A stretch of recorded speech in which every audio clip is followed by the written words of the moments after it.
നാദാപുരം തലശ്ശേരി റൂട്ടിൽ സ്വകാര്യ ബസ്സുകളുടെ മിന്നൽ പണിമുടക്ക്. വിദ്യാർത്ഥികൾക്ക് ബസ് പാസ് നിഷേധിച്ചതിനെ തുടർന്ന് രക്ഷിതാക്കൾ ബസ് തടഞ്ഞതാണ് മിന്നൽ പണിമുടക്കിലേക്ക് നയിച്ചത്. രാവിലെ ട്യൂഷൻ സെന്ററിലേക്ക് പോകുന്ന വിദ്യാർത്ഥികൾക്ക് ബസ് പാസുകൾ നിഷേധിച്ചതാണ് പ്രശ്നങ്ങൾക്ക് തുടക്കം. പാസ് നിഷേധിച്ചതിനെ തുടർന്ന് രക്ഷിതാക്കൾ ബസ് തടഞ്ഞതാണ് മിന്നൽ പണിമുടക്കിലേക്ക് നയിച്ചത്. തുടർന്ന് നാദാപുരം തലശ്ശേരി റൂട്ടിലോടുന്ന സ്വകാര്യ ബസ്സുകൾ നാദാപുരം പോലീസ് സ്റ്റേഷന് സമീപത്തെ റോഡിൽ ബസ് നിർത്തി സമരപ്രഖ്യാപനം നടത്തി. പിന്നാലെ പണിമുടക്ക് ആരംഭിക്കുകയായിരുന്നു.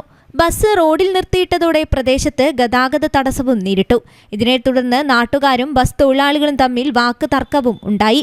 പോലീസ് എത്തി റോഡിൽ നിർത്തിയിട്ട ബസ്സുകൾ നീക്കം ചെയ്യാൻ ആവശ്യപ്പെട്ടതോടെയാണ് പിന്മാറാൻ ബസ് തൊഴിലാളികൾ തയ്യാറായത്.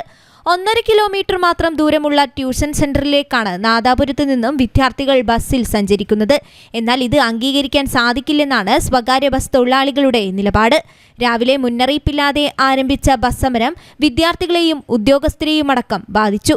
ലക്ഷ്യസ്ഥാനത്തെത്താൻ കഴിയാതെ ഭൂരിഭാഗം ആളുകളും വഴിയിൽ കുടുങ്ങി. സ്വകാര്യ ബസ് പണിമുടക്കിയതോടെ KSRTC ബസ്സുകളിൽ വൻ തിരക്കാണ് അനുഭവപ്പെടുന്നത്. News bureau, Nadapuram.